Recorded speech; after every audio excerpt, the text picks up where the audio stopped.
Today I am going to start the topic K-map which is used to minimization of Boolean function. K-map start करने से पहले हमें minterm और maxterm के बारे में पता होना चाहिए. Every canonical SOP form is minterm and minterm are represented by high input 1. SOP form कौन सी होती है? Sum of product form. ये हमारा मिनटर्म होता है और मिन टर्म हमेशा हाई इनपुट से डिनोट किया जाता है यानी कि 1. नॉर्मल इनपुट वेरिएबल जैसे कि ए गिवन है हमें तो वो 1 रहेगा और उसका अगर हम कॉम्प्लीमेंट करेंगे तो वो 0 होगा. अब नेक्स्ट पे आ जाओ. Canonical POS form. POS means product of sum form. ये हमारा मैक्स टर्म होता है. मैक्स टर्म रिप्रेजेंट किससे होता है? लो सिग्नल से, जो कि 0 से रिप्रेजेंट होता है. नॉर्मल में ये हमारा 0 को रिप्रेजेंट करेगा और कॉम्प्लीमेंट में 1 को रिप्रेजेंट करेगा, जबकि यहाँ पर देख रहे हो नॉर्मल में 1 को रिप्रेजेंट करेगा और कॉम्प्लीमेंट में 0 को. ये हमारी टेबल है 3 इनपुट वेरिएबल के लिए कि मिन टर्म और मैक्स टर्म डिनोट कैसे होते हैं. जैसे 0 0 0 मीन्स 0, तो 0 कैसे मिन टर्म में डिनोट होता है? ए बार बी बार सी बार. M0 है ये और ये स्मॉल m रहता है मिन टर्म वाला और मैक्स टर्म हमारा कैपिटल M रहता है. ये जो 0 0 0 है मिन टर्म में हमने कैसे किया इसको? ए बार बी बार सी बार, यानी कि ए का कॉम्प्लीमेंट बी का कॉम्प्लीमेंट सी का कॉम्प्लीमेंट, यानी कि नॉर्मल में क्या था 1 और अब कॉम्प्लीमेंटेड है, इसका मतलब ये 0 0 0 है. और मैक्स टर्म इसका अपोजिट होता है, तो कॉम्प्लीमेंट हट जाएगा क्योंकि ये नॉर्मल में तो 0 बिहेव करता है और कॉम्प्लीमेंटेड में 1. और हमें चाहिए क्या? हमें तो 0 0 0 चाहिए ना, तो इसमें 0 कैसे आएगा? इसमें नॉर्मल बिहेव करता है a प्लस बी प्लस सी. एक बात ध्यान रखना, यहाँ पे डॉट रहता है और यहाँ पे प्लस रहता है मैक्स टर्म में. नेक्स्ट आ जाओ. जैसे कि ये है 0 0 1. अब हमें 1 को रिप्रेजेंट कराना है M1, तो M1 कैसे रिप्रेजेंट होता है? 0 0 1. अब मिन टर्म से करवाना है तो 0 तो तब बनेगा जब हम इसको कॉम्प्लीमेंट कर देंगे ए और बी का और सी को एज इट इज रखेंगे, तो ये हो गया 0 ये 0 ये हो गया 1. अब मैक्स टर्म में हमें क्या करना है? इसका अपोजिट कर देंगे. जहाँ पे कॉम्प्लीमेंट है वहाँ कॉम्प्लीमेंट नहीं रखेंगे और जहाँ कॉम्प्लीमेंट नहीं है वहाँ कॉम्प्लीमेंट रखेंगे. और साइन क्या हो जाएगा? और एंड की जगह और हो जाएगा. ठीक है, यहाँ पे एंड के साइन है, यहाँ पे और का हो जाएगा. नेक्स्ट आ जाओ 3 0 1 1 0, यानी कि ए की वैल्यू क्या होगी? कॉम्प्लीमेंट में यहाँ पे मिन टर्म में रिप्रेजेंट करने के लिए. और बी क्या है? 1 है, तो ये ऐसे ही रहेगा. सी ऐसे ही रहेगा. मैक्स टर्म में हम क्या करेंगे? इसका अपोजिट कर देंगे. ए का कॉम्प्लीमेंट है तो ये ए हो जाएगा और ये बी और सी अनकॉम्प्लीमेंटेड है तो यहाँ पे कॉम्प्लीमेंटेड हो जाएंगे और साइन जो है वो प्लस का आ जाएगा. ऐसे ही सारा ये यहाँ तक टेबल बन गई. ये 3 इनपुट के लिए बनी है ना, 0 से 1 0 से 7. अब हम सीखेंगे के मैप को ड्रॉ कैसे करते हैं. ठीक है, तो इसमें हम देखेंगे 2 वेरिएबल के मैप. सबसे पहले 2 वेरिएबल के मैप. 2 वेरिएबल का मीन्स 4 कॉम्बिनेशन. क्यों? क्योंकि 2 की पावर 2 इक्वल्स टू 4, तो इसलिए हमने ये 4 बॉक्सेस बनाए हैं. हमें अगर कोई question given like y equals to A B और सिग्मा 0 2 3, ठीक है, तो a और b हमें क्या गिवन है? 2 इनपुट गिवन है, यानी कि 2. ये हमारा 2 वेरिएबल के मैप बनेगा और आउटपुट कितने आएंगे? 4. तो 4 बॉक्सेस इसलिए हमने इसको बना दिया. ये 2 वेरिएबल के मैप है. अगर यहाँ पे C हो जाएगा, A B और C इनपुट हो जाएगा तो ये 3 वेरिएबल के मैप में आ जाएगा.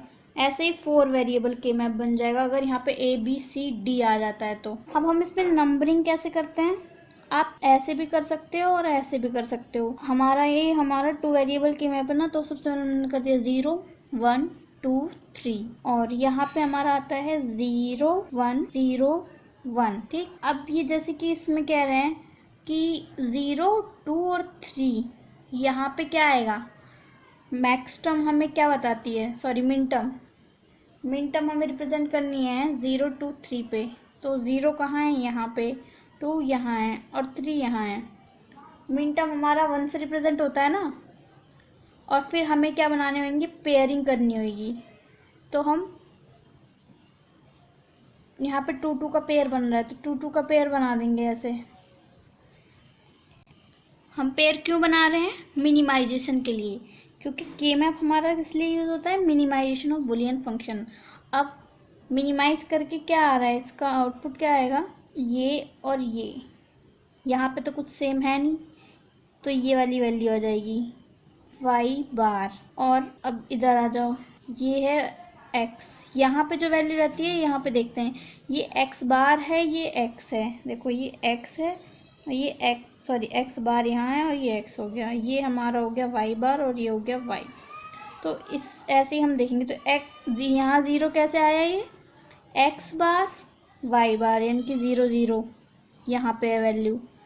अब हम 1 कैसे जान रहे हैं कि यहाँ पे 1 क्यों आया है? क्योंकि एक्स बार और वाई क्या हो गया? एक्स बार और वाई, यानी कि 0 और 1, 0 1 मीन्स 1। अब यहाँ पे 2 क्यों आया है? ये हो गया एक्स और ये हो गया वाई बार, तो यहाँ क्या हो जाएगा? 1 और ये हो जाएगा 0 वाई की जगह। तो 1 0 किसको डिनोट करता है? 2 को। अब यहाँ पे 3 क्यों आया है? क्योंकि ये है x और ये है y। x और y किसको रिप्रेजेंट करेंगे? 1 1, और 1 1 क्या होता है? 3 की वैल्यू होती है ना। अब आ जाओ 3 वेरिएबल के मैप पे। 3 वेरिएबल के मैप पे आ जाओ। 3 वेरिएबल के मैप का मीन्स क्या? 2 की पावर 3, यानी कि 8 कॉम्बिनेशन का बॉक्स बनेगा। तो 1 2 3 4 5 6 7 8, ठीक है। अब यहाँ पे 3 वेरिएबल है, तो हम यहाँ पे 2 वेरिएबल रखेंगे और यहाँ पे 1 वेरिएबल रखेंगे, ठीक है। यहाँ आएगा आपका 0 0 0 1 1 1 1 0 0 1। वैसे तो 0 0 0 1 1 0 1 1 आना चाहिए, लेकिन हम हमेशा ऐसे ही लिखते हैं, पहले 1 1 और फिर 1 0, कि 0 1 2 इधर और 3 इधर लिखते हैं हमेशा। और यहाँ पे आर सिर्फ सिंगल है, तो इसलिए 0 और 1। अब यहाँ पे कैसे बताएंगे हम कौन सा कहाँ पे आएगा? तो क्या पी क्यू आर। 0 0 0 क्या हो गया? 0, ठीक है। 0 0 1 ये हो गया 1, 0 1 0 ये हो गया 2, 0 1 1 ये हो गया 3, 1 1 0 क्या होता है? 3 के बाद 4 आता है, लेकिन 4 हम यहाँ वाले भी लिखते हैं हमेशा, ये बात ध्यान रखना। तो 1 0 0 क्या हो गया? 4, 1 0 1 क्या हो गया? 5। अब हम इस वाले पे आते हैं, थर्ड कॉलम पे लास्ट में आते हैं हम लोग, ठीक है। थर्ड कॉलम पे हमेशा लास्ट में आएंगे। तो 1 1 0 क्या होता है हमारा? 6, 1 1 1 7। ऐसे हम इसकी नंबरिंग करते हैं। और फिर जब हमें क्वेश्चन में दिया रहता है M1 M2 M3 दिया रहेगा तो उससे करेंगे, और वरना फिर ऐसे सिंपल में लिखा हुआ रहता है कि 0 2 3, और इसका जो है मिनिमाइज करके इसकी वैल्यू निकालो। 4 वेरिएबल के मैप पे आते हैं अब हम लोग। इसको भी ऐसे करेंगे, 0 0 0 1, मैंने क्या बताया था? यहाँ पे आएगा 1 1 और यहाँ पे आएगा 1 0। यहाँ पे 0 0 2 है ना, 2 वेरिएबल। यहाँ आएगा 0 1, यहाँ पे भी 1 1 और फिर 1 0 आएगा। नंबरिंग कैसे करेंगे? 0 0 0 0 क्या हो गया? 0, 0 0 0 1 क्या हो गया? 1। अब 0 0 1 1 ये तो 3 होता है, तो 2 कहाँ गया? 0 0 1 0 ये होता है हमारा 2। यहाँ पे भी अब 4 कॉलम्स आ रहे हैं ना, तो इसलिए यहाँ पे भी सबसे पहले 4 आएगा, उसके बाद थर्ड वाले को देखेंगे। तो 0 0 1 1 क्या हो गया? 3। ऐसे ही यहाँ पे करते जाएंगे, 4 5 6 7 लास्ट में, और फिर ये थर्ड वाला कॉलम छोड़ के यहाँ पे आते हैं, 8 9 10 नीचे और 11 यहाँ पे। अब इधर आ जाओ, 12 13 14 15, ठीक है। मान लो आपको 15 वाला चाहिए, कैसे पता कि ये 15 ही होगा? तो 1 1 1 1 1 1 1 1 क्या होता है? 15 को डिनोट करता है, ठीक है।